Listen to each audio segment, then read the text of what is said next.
Yo, what is good, summoners? I go by the name of Killer Beezy, and welcome back to the channel, man. If you guys have been enjoying the content, the live streams on the channel, make sure you guys have been smashing the like buttons, okay?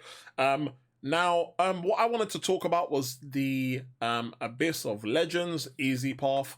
For those of you who have been monitoring the channel over the last couple of days, you guys would have seen we've done our Abyss run of the Easy Path, and we also done the reward opening, okay? So if you guys haven't seen that, go ahead, check it out.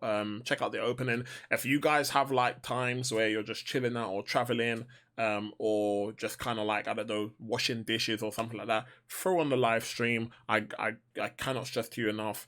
There's a lot of jokes in there, okay? So if you guys are having a really bad day and you need to laugh, have the Abyss stream on in the background, and I guarantee you, you will have, it will turn your frown upside down, okay? So anyway, now what I wanted to do was kind of talk about like my planning and my preparation and what I did do and what I would have done differently, okay? Now, let me just bring up this information here to show you guys like what team I did bring and my resources and stuff, okay? So what we'll do is we'll just take this away and we will put this on here, okay?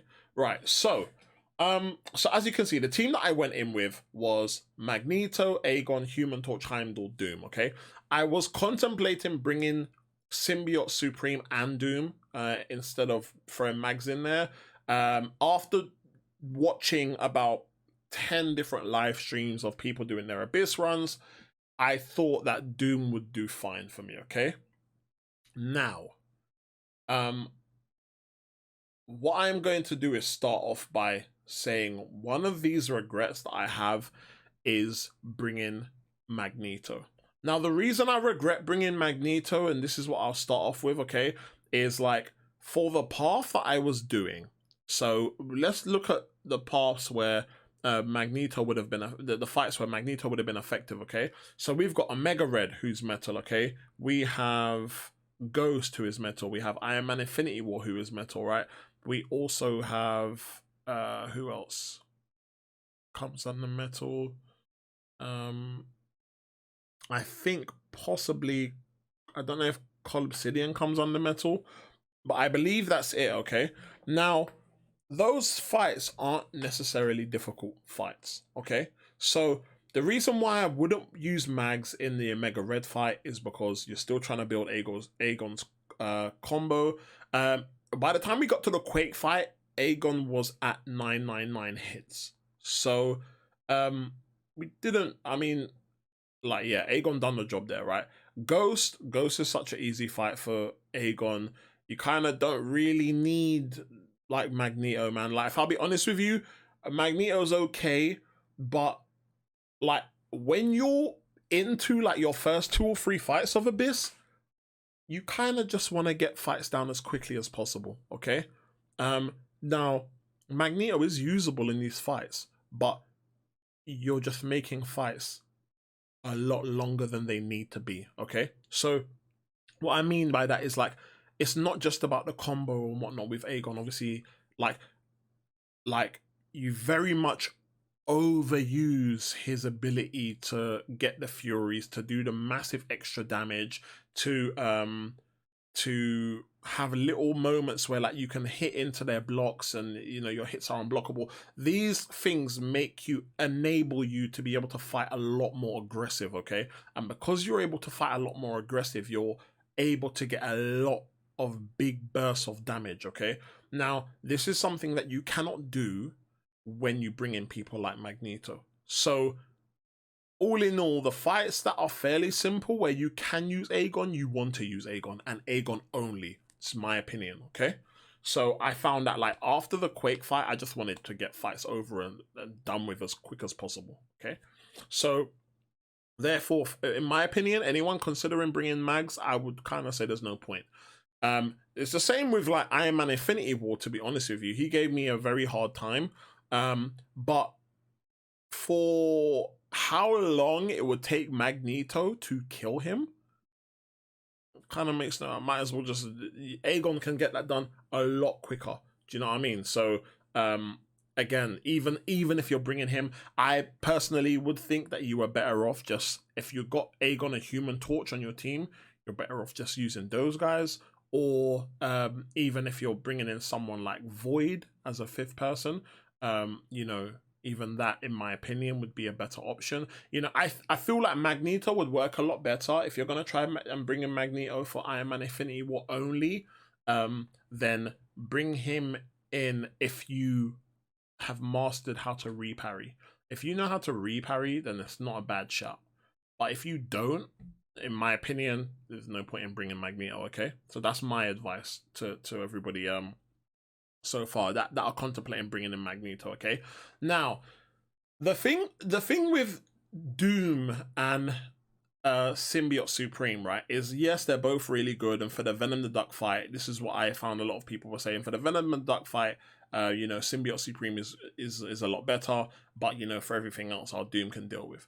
Now, I'm a person where if there's too much that I have to focus on the screen, it will affect my playstyle, okay? So if I've got like things like when you're fighting the Grandmaster in 6.4, I have to watch out for when this happens on the screen and this happens, those thinking about too many mechanics in a fight makes me less likely able to concentrate on the actual fight itself. So what I found when I was using Doom is there are a few encounters like that where you're thinking about things, you're worrying about things. If you're anyone like me, you're thinking about, okay, shoot, I've got to make a point of trying to put a stagger on here, like, you know, to obviously make sure that this doesn't happen and whatnot. And like in doing so, the gameplay wasn't as smooth. I wasn't doing as much damage as I could have been doing. Whereas if you bring in someone like Symbiote Supreme, you don't have to think, especially if he's duped. You know, the staggers are just sort of constantly applying, and your gameplay is literally just get to your SP3, do the SP3, and apply as much bleed damage as you can. And it's that simple. Using Symbiote Supreme is a lot simpler, okay? Now, like, I underestimated the RNG, yeah? I can't count how many times Venom the Duck procced his regen. It was ridiculous. Yeah, it was absolutely ridiculous. And like, one of the things I want to say about the easy path is when you get to like Quake or Medusa, you just want to get in and get out of fights as quick as possible. Symbiote Supreme allows you to not worry about RNG and what buffs are gonna proc and having to quit and go back in and blah. He's not gonna make you have to worry about that. And the bleed is gonna help you get fights done a lot quicker than usual. Okay, with Doctor Doom, there's a cycle that you want to try and run where you try and apply 2 stacks of Fury before you let off your SP2 so you can get the more incinerate damage, okay? And what I found is that there were a lot of times when I was missing out on extra damage because maybe when I went to hit the L3 for the second time, it was a case of, like, you know, little things like I didn't do it in time because the time ran out, because maybe the AI launched a special attack, and by the time I was then able to launch mine, I didn't have the time, you know? So like there were a few factors in where I missed out on a few like extra damage because of certain things happening within the fight to mess up my rotation of things, right? And I'm sure Ghost Donkey will also argue the fact that I'm not the greatest Doom player and my Doom gameplay sucks, okay? But we won't talk about that, okay? So anyway, so like with Symbiote Supreme, all you literally have to do is get to SP3, use your SP3, fight. Get to SP3, use your SP3, fight. Get to SP, rinse and repeat with every fight that you would use him for, okay? And for me, that's a lot more simpler. It's a lot more straightforward. It's a lot less of a hassle. It's a lot less of a worry about how much the opponent's gonna generate power or how much buffs the opponent's gonna have. You don't have to worry about all that stuff. So, and then the fight goes quicker because the bleeds are doing extra damage on top of the constant hits that you're getting, okay? So that's as best as I can possibly explain it as to why there's no comparison to arguments between who is better out of Symbiote Supreme and Doctor Doom, in my opinion. Yeah, like one of the reasons why I lean more towards Doctor Doom was because I thought, oh yeah, like, you know, the synergies will help out and whatnot as well, that he has with the rest of the team that I'm bringing. But even taking his synergies into consideration and the extra attack, it's irrelevant. The fights that you're gonna go in my opinion, the fights that you're gonna go into when you do your easy path, they're gonna be long.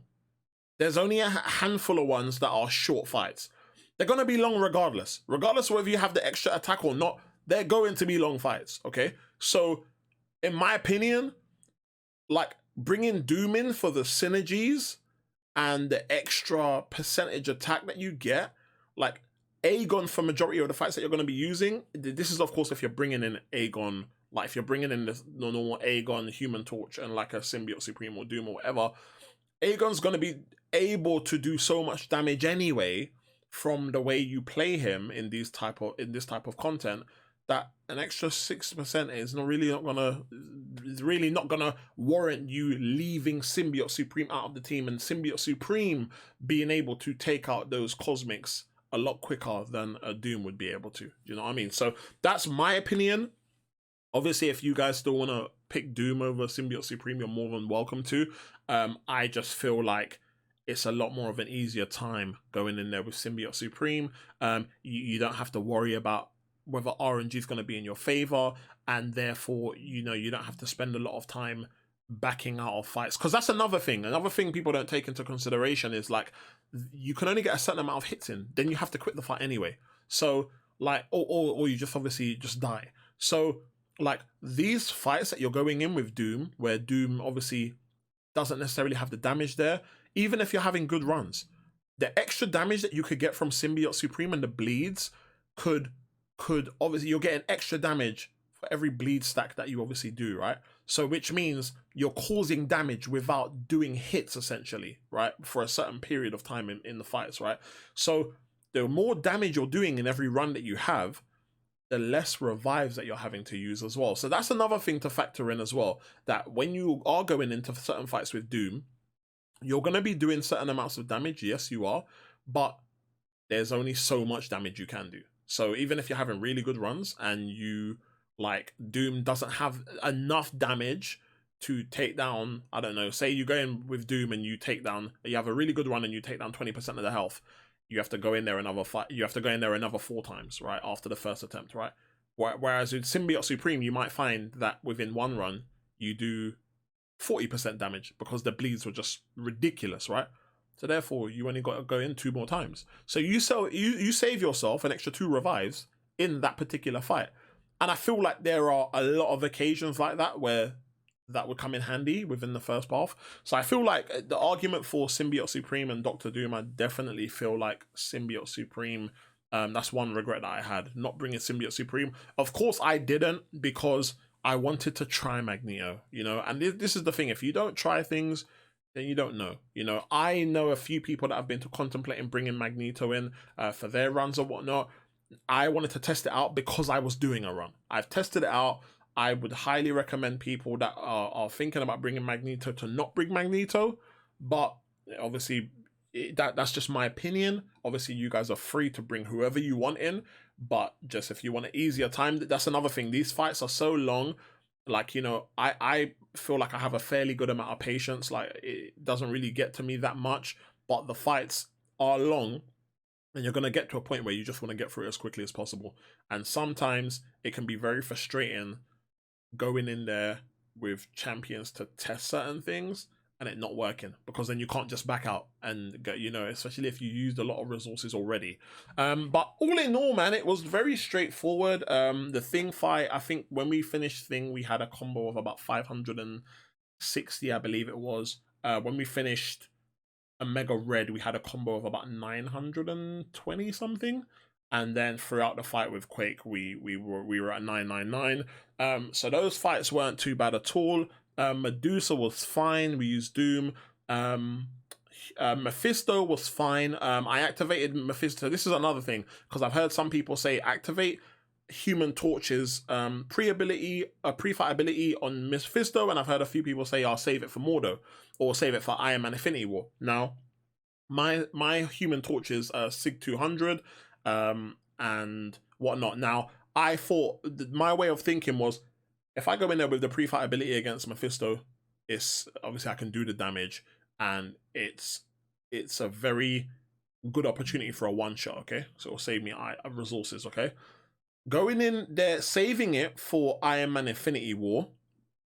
I couldn't guarantee that it was gonna be a one shot. Okay, so the likelihood of me dying with my fighting style was high. So I knew that if I wanted to go in there with Iron Man Infinity War, I would have a chance every opportunity that when I revive Human Torch, I would get my pre-fight ability back. Same with Mordo. I couldn't guarantee that I can get a Mordo solo, so the likelihood of me dying and reviving Human Torch again, it's more than likely that I'll get my pre-fight ability back. So that was why I kind of would recommend people don't necessarily save their pre-fight ability and not use it on Mephisto. But again, that's just my opinion, okay?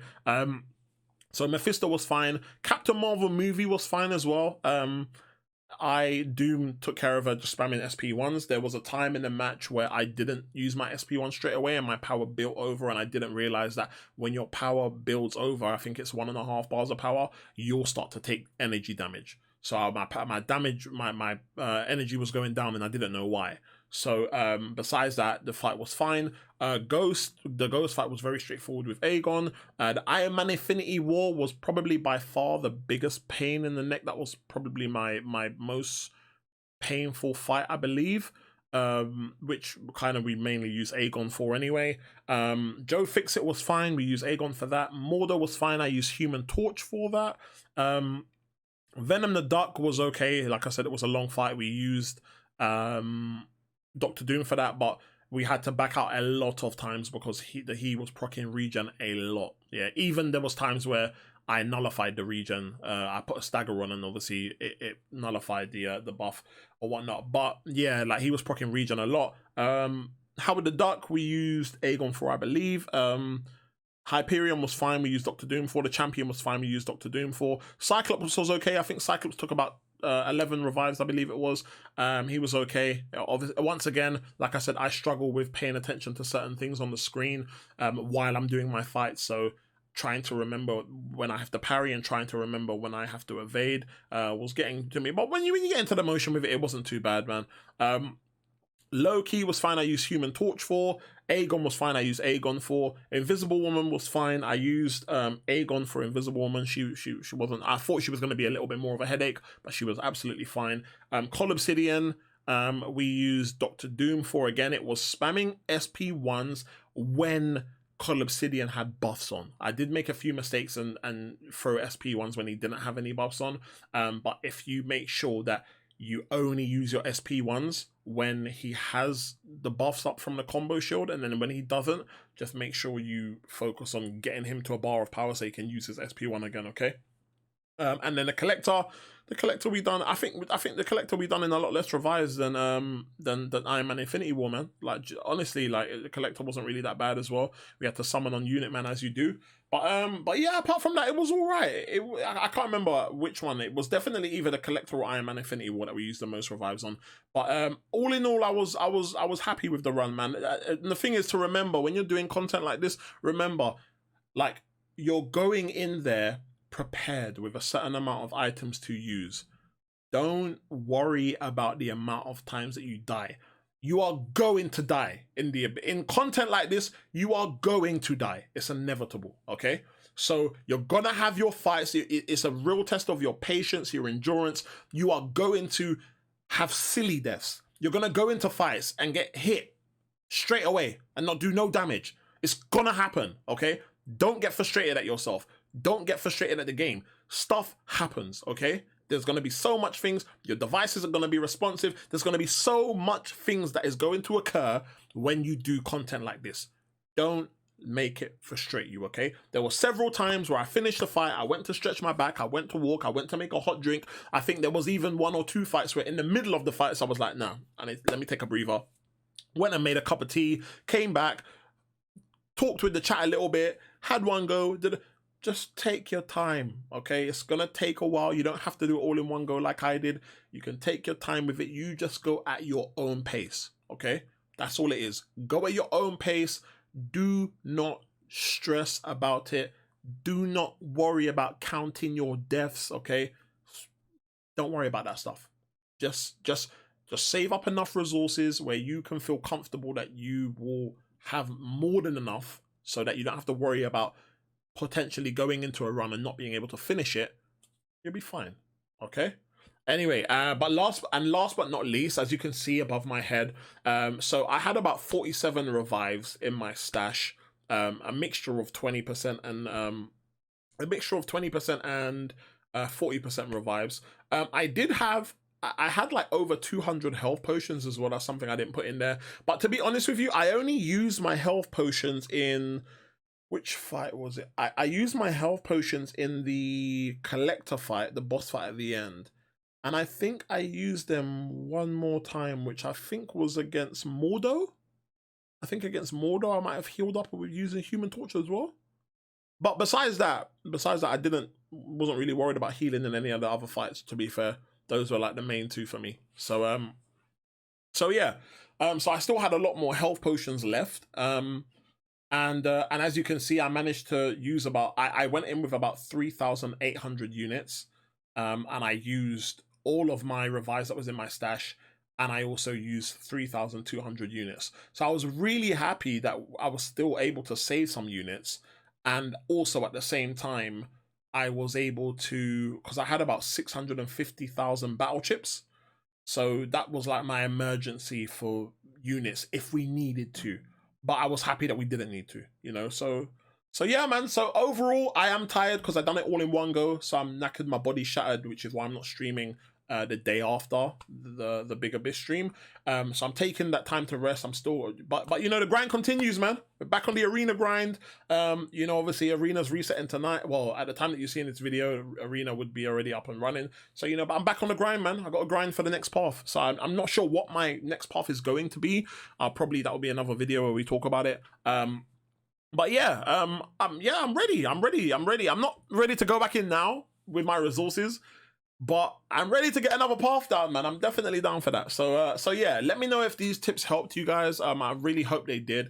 There's nothing wrong with being experimental and trying out big damage dealers like Cosmic Ghost Rider or Strife or whatnot. But I think one thing people kind of like underestimate is that although you have a massive amount of good damage dealers in the game, the utility that you get from Aegon, being able to do the extra damage, being able to increase your damage, being able to have a massive amount of damage from the bleeds, and being able to like have unblockable hits, I don't think no one compares to, like, if you have Aegon, I have Aegon, I have Cosmic Ghost Rider, and even if I did have Strife, there would be no doubt that none of them would take Aegon's place, in my opinion. But anyway, that's gonna be it from me, guys. I really hope that these tips helped you. I really hope that obviously you know, you guys don't necessarily make the same mistakes I made just to try something different. In my opinion, it's not really worth the sacrifice. I'm doing it because I'm a content creator. But I'm doing it so that you guys don't have to, you know? So anyway, that's going to be it for the video, guys. Take care, look after yourselves, stay healthy, and I'll catch you guys on the next one, man. Peace.